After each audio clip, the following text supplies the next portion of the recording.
नमस्कार दोस्तों, YouTube के झटका मशीन चैनल में आपका स्वागत है। मैं शमशेर आज आपको झटका मशीन कैसे रिपेयर की जाती है उसके बारे में मैं आपको बताऊंगा। झटका मशीन में क्या है कि कोई दिक्कत आ जाती है तो ये किसानों के लिए बड़ी समस्या है। लोकल में कोई रिपेयर करने वाला नहीं मिलता है, तो उसको रिपेयर कैसे करना है वो मैं आपको बता रहा हूँ। मैं आज उस तरीके से बताऊंगा, इसके लिए कोई इलेक्ट्रिशियन या कोई मैकेनिक की जरूरत नहीं है।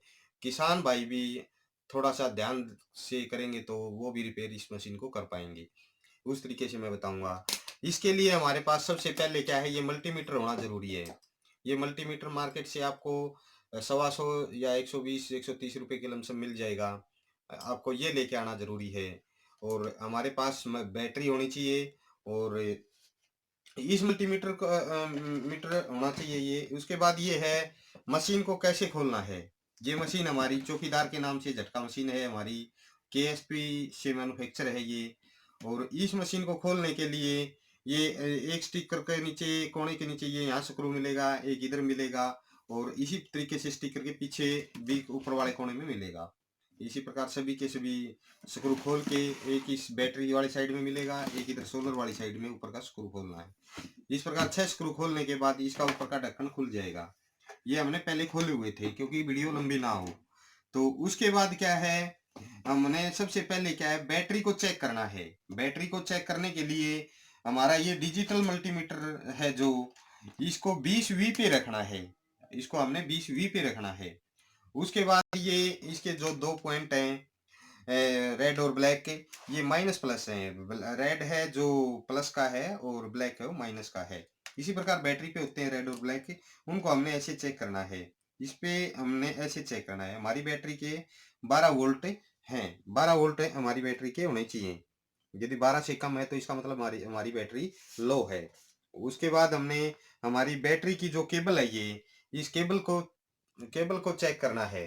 इस केबल को हमने चेक करना है कि हमारी इस केबल में 12 वोल्ट आते हैं या नहीं है। ये हमने इससे कनेक्ट की हुई है। तो अब इसके जो 3 होल हैं, 3 में से नीचे वाले 2 होल में इसको लगाना है। इसको लगाएंगे। 20V पे ही हमारा मल्टीमीटर है। तो हमारे मल्टीमीटर में 12 वोल्ट आ रहे हैं। इसका मतलब ये है कि हमारी बैटरी की केबल जो है वो अच्छे से कनेक्ट हो रही है, इसमें कोई दिक्कत नहीं है।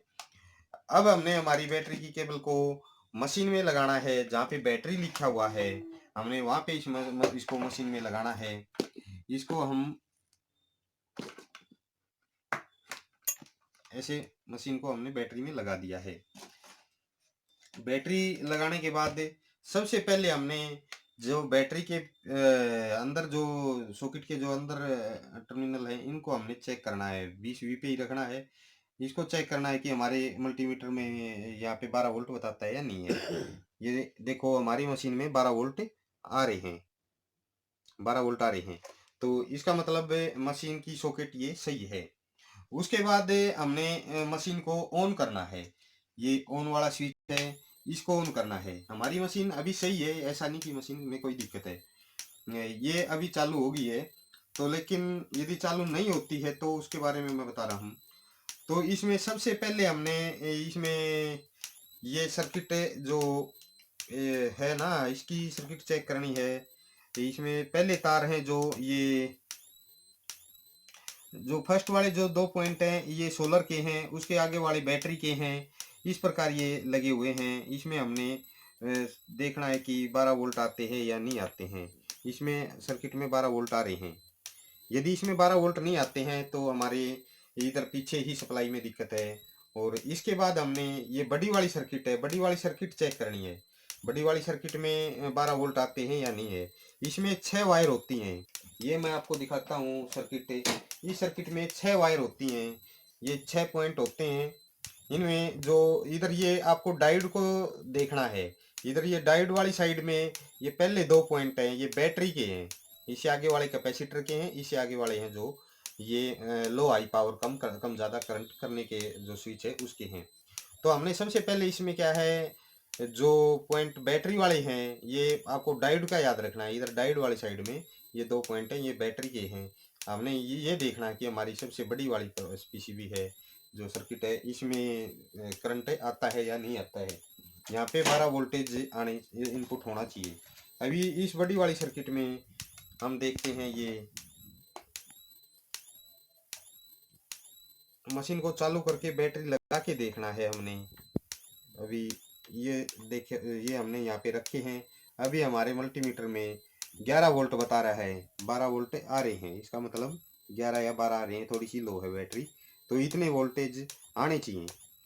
इसका मतलब ये यहाँ पे 12 वोल्टेज नहीं आते हैं, तो इसका मतलब ये है कि हमारी जो मीडियम वाली सर्किट है, जो मैं आपको दिखाता हूँ ये मशीन में लगी हुई, ये मीडियम एक सबसे बड़ी सर्किट है, एक ये मीडियम है, एक सबसे छोटी है।